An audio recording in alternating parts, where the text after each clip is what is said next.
இறங்கி வா, நான் உங்க வீட்டுல தங்கணும். அல்லேலூயா. அப்போ ஆண்டவர் தங்குகிற வீடு தான் ஆசீர்வதிக்கப்பட்ட வீடு.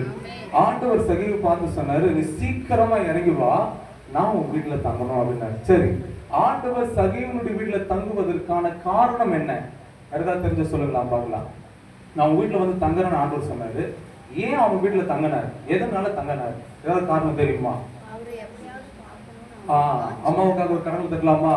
ஃபர்ஸ்ட் பார்க்கணும். ஆனா சகீவை குறிச்சு வேதம் என்ன சொல்லுது அப்படின்னா 19ஆம் அதிகாரம் 2வது வசனத்தை நம்ம வாசிக்க கேட்போம். ஆமென்.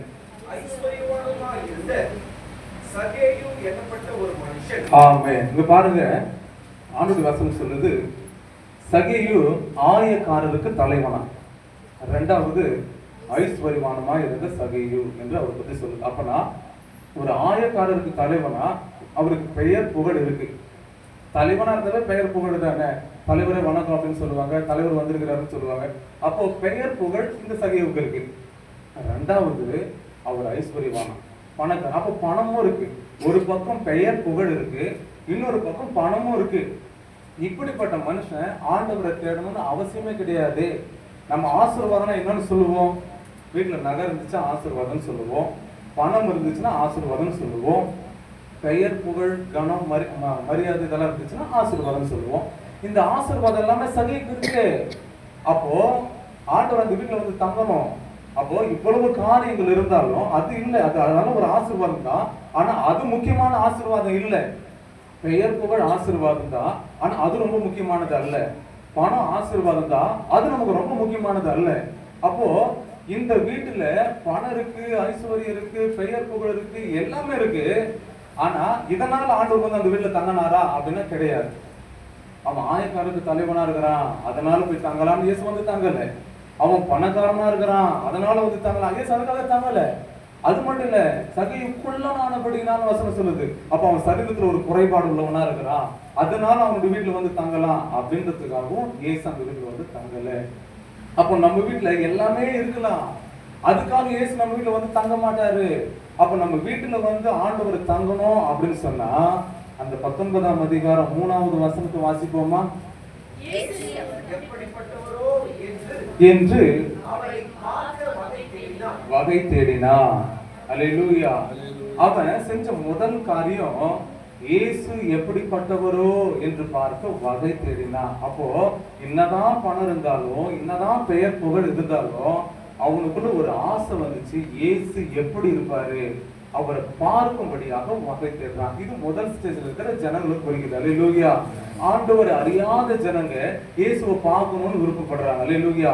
இன்னைக்கும் சபையில வந்திருக்கிற நம்ம கிட்ட உங்களை எல்லாரையும் பார்த்து நீங்க இயேசுவை பார்க்கணும்னு ஆசைப்படுறீங்களா அப்படின்னு கேட்டா நீங்க என்ன சொல்லுவீங்க?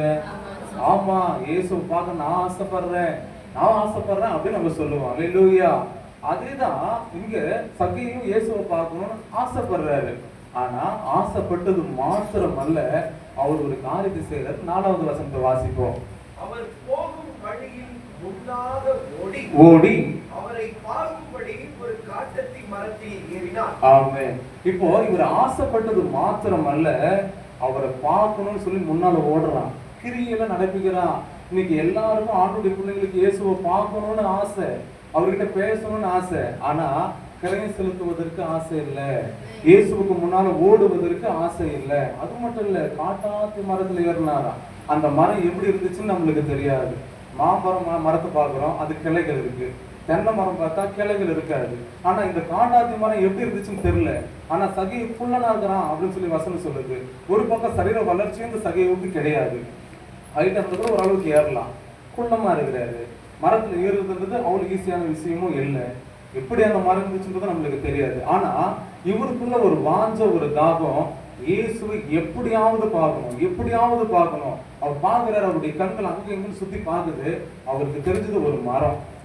அந்த மரத்தை பார்த்த உடனே அவருக்கு முன்னால ஓடி போயிட்டு அந்த மரத்துல ஏறுவோமானா இயேசுவை பார்த்துடலாம். அல்லேலூயா. அப்ப இயேசுவை பார்க்கணும்னா சும்மா ஆசைப்பட்டா மட்டும் நடக்காது, அதுக்கான கரையம் செலுத்தினா மட்டும்தான் நடக்கும். ஓடணும், மரத்து மேல ஏறுறது கஷ்டம், ஏறணும். அப்படி ஏறி இருந்தா மட்டும்தான் சகேயும் ஆண்டவரை பார்க்க முடியும், இயேசு அந்த வீட்டுல தங்க முடியும். ஆனா இன்னைக்கு கிறிஸ்துவனுடைய நிலைமை யோசிச்சு பாருங்க. கிறிஸ்துவங்க கஷ்டப்பட மாட்டாங்க, ஆண்டவருக்காக தியாகம் பண்ண மாட்டாங்க, கரையை செலுத்த மாட்டாங்க, நெடு முழங்கால நிற்க மாட்டாங்க.